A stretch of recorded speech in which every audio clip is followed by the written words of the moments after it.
The Dress I Found Wants to Wear Me by Signed, Sealed, Delivered. I love thrift stores. There's something about hunting through the discarded junk of others, searching for the rare gem of a find. Almost all my clothes are secondhand from thrift stores and half tailored to my preference and size. I've been looking for a 1920s era flapper dress for the longest time. You know the type you see in old movies with sequins, sparkles, and layers of tassels? The kind that blooms when you twirl around? I saw an old movie recently and just got obsessed with flapper dresses. I have only 3 requirements for it. The dress has to be in a deep forest green, be truly vintage, and within a certain size range for my tailoring skills only go so far. I've thus far only found a few in black, one in red, and another forest green one that turned out to be a poor imitation made in a modern-day sweatshop. So you can imagine my glee when I finally found the one. It was in a thrift store that I didn't even know was a thrift store. I was attracted by a funny signboard it had in its window, one of those with a funny quip about beer being cheaper than therapy. And the lady inside came out and asked if I wanted to browse through some used clothes. Of course I did. I saw it almost right away. It was smack in the front of the first rack I saw, as if it were the pride and the centerpiece of the shop. I took one look at the emerald sparkles dancing off it and grabbed it off the shelf. It was gorgeous. It was everything I had been looking for. A quick check confirmed it was truly vintage, owned by some chic lady in the 1920s, most likely. The shopkeeper tutted, "My, you really have good taste. It's the top beauty in this store." "How much is it?" I asked, not bothering with my usual bargaining strategies, not even hiding the excitement from my tone. $50, she said. I raised an eyebrow. Given the quality of the dress, the exquisite design and authenticity, I was surprised it was only $50. The shopkeeper took one look at my expression and went, "Oh, I know it's expensive, but it's a really pretty piece. All right. Oh, I know it's expensive, but it's a really pretty piece. All right, for you, $30. I just know it's going to look great on you." My jaw nearly dropped, but I held it in place. She must have misunderstood my expression, but I wasn't going to reject a $20 discount. "Done," I said, and scrounged up the money while she packed the dress into a paper parcel. "There you go. Enjoy the dress," she said with what sounded like a touch of relief in her voice. "Thank you," she added with emphasis, looking me straight in the eyes. I was a little confused by her eagerness to sell it, but didn't think too much of it. My mind was already considering all the best ways to tailor it to my size and how best to dry clean it. I didn't need to wonder when I could possibly wear it. I knew it already. Once a month, my friends and I held a ball. It's just an excuse for us to dress up in whatever outlandish or extravagantly elegant outfit we might have.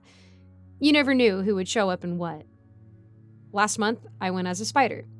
Not a sexy spider, but not a sexy spider, but a full-blown spider outfit that made me sweat buckets. My spider hung out with a metallic Dalek and a pinup girl lookalike. I call it a ball, but it's really just a house party with cheap catered food. Still, it's fun. I didn't sense anything off until the first time I tried the dress on. The moment I zipped it up, I felt something in the room. Like the quality of the light changed. Prickles of cold crept up my spine, and I kept looking around, expecting to see something that wasn't there. I stared in the mirror, and it felt like someone was staring at me from behind. I turned, but I was alone. I quickly took the measurements, noted down how much of it to adjust, and shrugged the dress off. That odd sensation went away. I convinced myself that I had imagined things. I tailored the dress with no further untoward happenings and then excitedly tried it on. Immediately, the same unease swept over me, clinging to me like a sweat-licked second skin. I checked the mirror, and despite that overwhelming sense of being watched, I grinned. It was a perfect fit, and everything looked great. The red lipstick I was wearing stood out against the green, but somehow pulled the look together. Wait. Whoa, what? Red lipstick? I didn't wear red lipstick. Definitely not a siren red one like that. I smacked my lips together and frowned at the waxy taste on my lips. My smile dropped. I blinked, and it was gone. My lips were a pale pink, as usual. The uneasy sensation of being watched rose to a fever pitch. Tingles encircled my neck, tightening. I stepped out of the dress, my heart pounding painfully.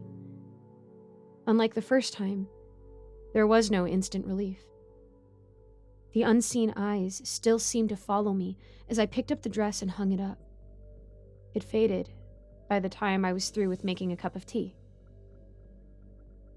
I didn't touch the dress until the party. The moment I put it on, the strange sensation started up again. I ignored it and checked myself out in the mirror. I had bought red lipstick just for the ball after the brief glimpse of how good it would look. Something grazed my neck, and I shrieked. It was my hair, I realized. The wind must have blown it against my neck. Hand shaking, I grabbed my favorite crystal necklace. It was a gift from my sister, who was a little bit woo-woo. She had told me that it had a protective energy. I believed her. I guess I'm a little woo-woo as well. I wore the necklace, which went just fine with my outfit, and then I hurried out, wanting to get away from the suffocating, awful tenor that was weighed down in the air in my room. Wanting to get away from the suffocating, awful tenor that weighed down the air in my room. That terrible aura followed me out. I spent the first part of the party sitting quietly, accepting compliments on my outfit with a weak smile. I was getting increasingly certain that I had made a horrible mistake wearing the dress. A few drinks in, and I was able to shrug off some of the oppressive sensation to mingle and down more drinks. At some point, people started dancing. Now, I am a crap dancer. I only know steps, like add the salt, add the seasonings, stir the pot, those sort of movements. But I danced. I shuffled, hopped, kicked, shimmied, basically danced with a passion I never had for dancing. It wasn't me, though. It's like my body was no longer my own. I saw my friends gather around, and self-conscious, I stopped. Or rather, I tried to. Instead of obeying my command, my body kept spinning, kicking. For a long minute, my body danced, and I was just along for the ride. I tried to scream, to freeze, to clutch my arms to my sides. I mentally screamed at my feet to stop. But nothing happened, and I flew along, whirling, twirling, stepping fast.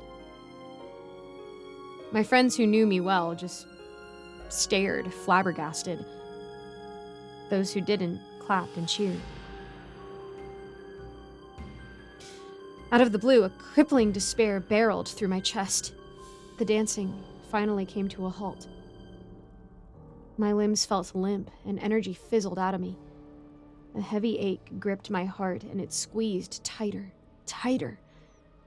The sorrow deepened and got so great, I couldn't breathe. People around me were staring at me in concern, faces falling as they took in my crumbling expression. I made a run to the toilet and shut the door just before I burst into trembling, wrenching sobs.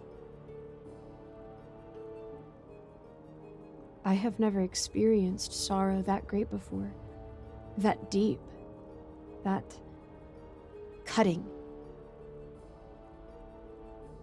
When the crushing grief lifted, I looked in the mirror at my messed up makeup, still shaking with tears. My eyeliner had run down my face, and I looked a right mess. I washed my face as best as I could, knowing where my friend's makeup was in the bathroom. She wouldn't mind me using it. I stared at the running water for a few seconds. So drained of energy, I didn't make a move to turn the tap off.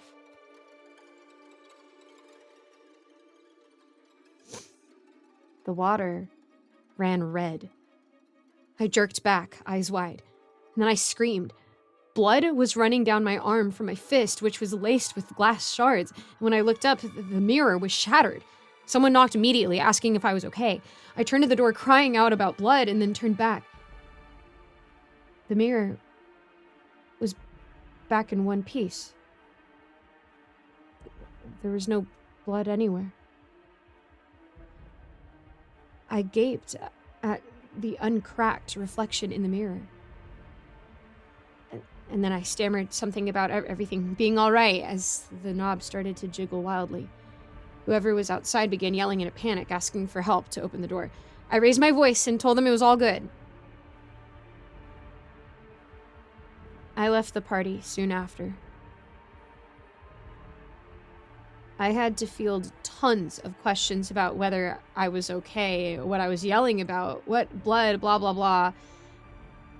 I just told them I was drunk and mistook my makeup for blood or something stupid like that. In any case, I got home, took the dress off, and dumped it in the bin. Still, someone was there, staring right at me. I could feel it. I went to bed, ignoring the presence that sat by my side, staring straight at me. When I woke up, that strange sensation was gone, and I felt like I was alone again. I was still wearing my crystal necklace. I clutched it tightly and felt sharp ridges against my palm. I held it up to the light and took a sharp intake of breath. It was cracked.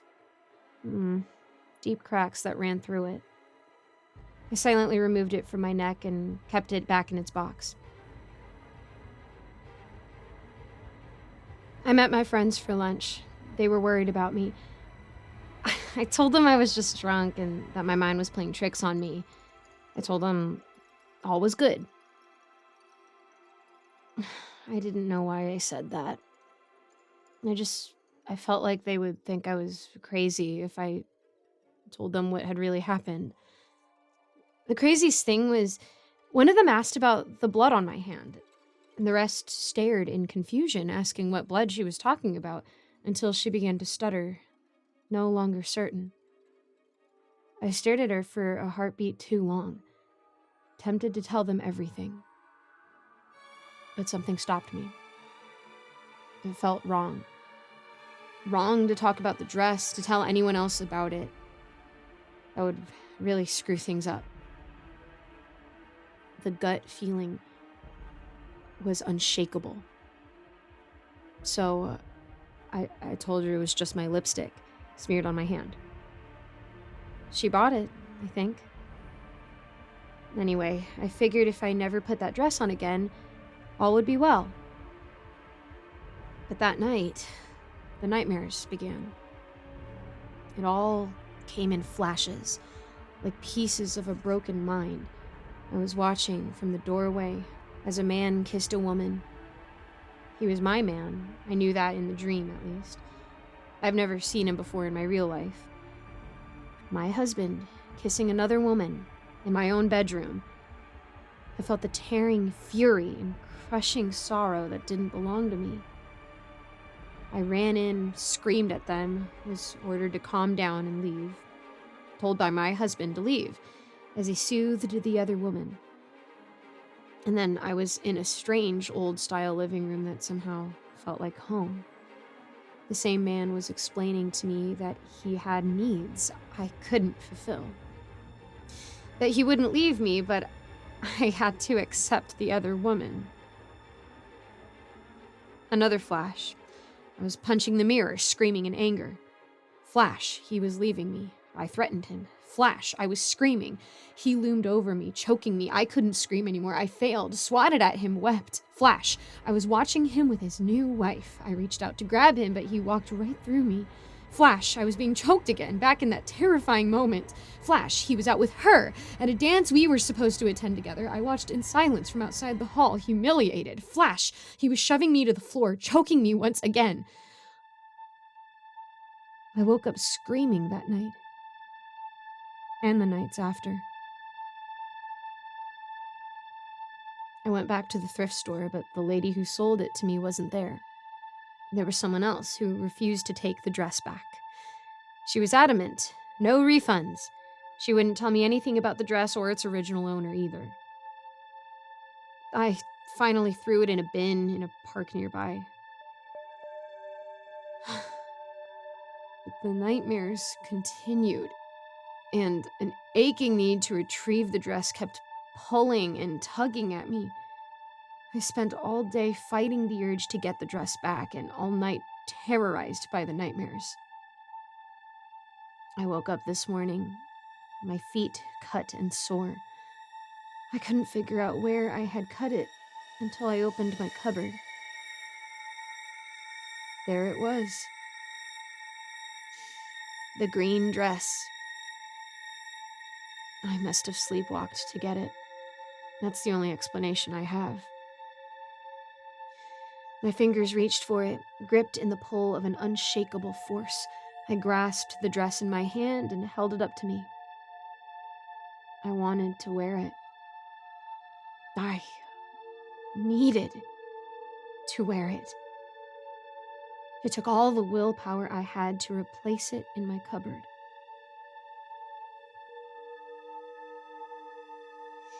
Later in the afternoon, I tried to burn it. I held the lighter in my hand, the lighter fluid in my other. The dress was in a bin. I tilted the can of fluid, but whenever the viscous liquid was about to wobble over the edge, I pulled back. It felt wrong, like I shouldn't treat the dress with such disrespect. That it was something precious, something really important. After an agonizing minute or two, I finally threw the liquid onto the dress in one swift motion. I flicked the flame on and held the lighter above. My hand froze. A sudden panic swooped in. I was pierced with terror that I was about to destroy it all. Destroy something beautiful, something that should be cherished. I released my finger, and the flame went out. I felt it then, a certainty in my bones. All the dress wants is to be worn. It wants a second chance. It's a beautiful dress, one that promised a lifetime of beautiful moments. It just needs to be worn. It was the acrid stench of lighter fluid that roused me to my senses. I was already halfway through zipping up the dress, which held snugly to my body, when I realized what I was doing. With a start, I yanked the zip back down and dropped the dress to the ground. Heart thudding, I grabbed it and shoved it back in the bin. And then I softened. Something hurting in my heart. I picked it up and hung it in my closet. Now I'm just sitting here in my living room, trying to drown out its silent call. It wants me to wear it. It's waiting for me. It wants to wear me.